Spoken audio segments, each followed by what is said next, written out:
सर्व शेतकरी बंधूंना राम राम, जय गोमाता। सर्व शेतकऱ्यांनी किमान आपल्या परिवारापुरता 1 गुंठा भाजीपाला करावा।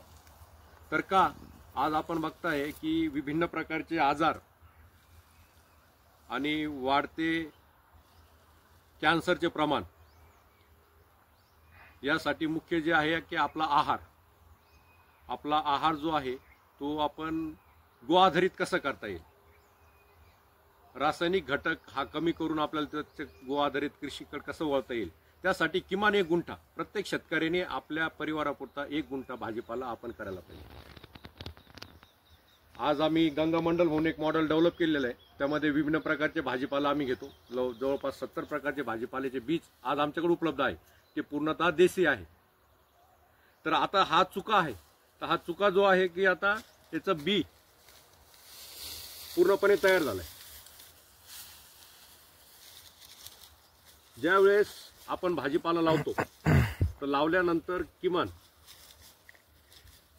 2 ते 3 झाडाचा पाला तसाच ठेवायचा। 2 ते 3 झाड असे ठेवायचे की त्याचं आपल्याला बीज पकडता आलं पाहिजे। किमान आपण आपल्या परिवारासाठी आणि आपल्या गंगा मंडलसाठी आपला भाजीपाला करता येईल एवढं बीज आपण आपलं घरचं स्वतःचं तयार केलं पाहिजे। त्याला व्यवस्थित त्याच्यामध्ये गाडग्यामध्ये अग्निहोत्र भस्म टाकून तो सुरक्षित आपण केला पाहिजे। फक्त आता जसं चुका आहे हे तसं गाजर आहे, देशी गाजर आहे, देशी गाजरचं बीज आहे। तसेच शेपू आहे, चुका आहे, कोबी आहे, फ्लावर आहे, पालक आहे, विभिन्न प्रकारचे वांगे आहे, दोडके, गिलके, टमाटर, परत मिरची, अद्रक, हळद, चंदनबटा, मेथी, वाल, भोपळा, डांगर, काकडी, खिरे असे विभिन्न प्रकारचे भाजीपाला इथं आम्ही गंगा मंडलमध्ये केलेला आहे। त्यामुळे आपण ज्या वेळेस गंगा मंडल करणार आहोत तर गंगा मंडल केल्यानंतर आपल्या परिवाराला पुरल एवढा बीज आपण निर्मित करायचं आहे, देशी बीज तयार करायचं आहे। देशी बीज मध्ये ताकद जास्ती आहे आणि गो आधारित कृषी अंतर्गतच हे आपण करायचं आहे। गो आधारित कृषीमध्ये रासायनिकपेक्षा अधिक उत्पादन तुम्ही घेऊ शकता। त्याच्यामध्ये ताकद अधिक आहे, क्षमता अधिक आहे आणि जमिनीला किंवा पर्यावरणाला अथवा संपूर्ण जीवसृष्टीला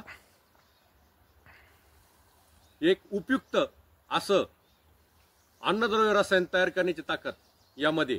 त्यामुळं आपण जैविक घटकाकडे वळत असताना गो आधारित कृषीकडे जास्ती आपण महत्त्व द्यावा। गो आधारित कृषीतून आपली जी मातीचा पोत आहे तो वाढवा आणि त्याच्या माध्यमातून आपण भाजीपाला, विभिन्न प्रकारचा भाजीपाला आपण आपल्या परिवारापुरता तरी निदान घ्यावा। तर त्यासाठी आपण निर्मिती करून देईन जे शरीरासाठी पोषक राहील, मातीसाठी पोषक राहील, मातीमध्ये असलेल्या मायक्रोबला पोषक राहील, हवेमध्ये असलेल्या मायक्रोबला पोषक राहील। अशा विभिन्न प्रकारच्या मायक्रोबसाठी जे पोषक आहे तेच शरीरासाठी पोषक आहे। कारण आपल्या शरीरासाठी काम करणारा जर कोणी जर आहे तर तो जीवाणू आहे आणि तो जीवाणू जर पोषक असेल आणि त्या जीवाणूला जर पोषक करणारा कोणी जर असेल तर ती आपली माती आहे। आणि पंचमहाभूत पंचमहाशक्तीला पोषक करायचं असेल तर आपले जीवाणू पोषक झाले पाहिजे आणि आपले जीवाणू पोषक जर झाले तरच मनुष्य हा पोषक आणि पोषक तत्व घेऊ शकतो आणि निरोगी राहू शकतो, स्वस्थ राहू शकतो। त्या काळामध्ये येणारी समस्या जी आहे, विभिन्न प्रकारचे आजार असतील, त्याचबरोबर कॅन्सर असतील, ब्लॉकेज असतील, हार्ट अटॅकची समस्या असतील, यापासून जर आपल्याला वाचायचं तर आपल्या परिवारापुरती किमान 1 गुंठा शेती जी भाजीपाला आपल्या परिवारापुरता आपण करावा, जेणेकरून येणारे जो काळ आहे तो अधिक संकटमय न करता आपल्याला सुखदायी, लाभदायी आणि आपले शरीर उपयोगी कसं होईल याच्यासाठी आपण निरंतर प्रयास करा। आणि ते फक्त गंगा मंडलच्या माध्यमातून स्वस्त आणि चांगल्या भाजीमधूनच होईल। त्याकरता गो आधारित शेतीकडे या आणि आपल्या स्वतःसाठी 1 गुंठा गंगा मंडल आपण तयार करा। त्यामध्ये विभिन्न प्रकारच्या भाजीपाला घ्या आणि त्या भाजीपाल्याच्या माध्यमातून आपल्या संपूर्ण परिवाराचं आरोग्य निरोगी आणि सुखी बनवा। जय हिंद, जय भारत, जय जवान, जय किसान, जय गोमाता।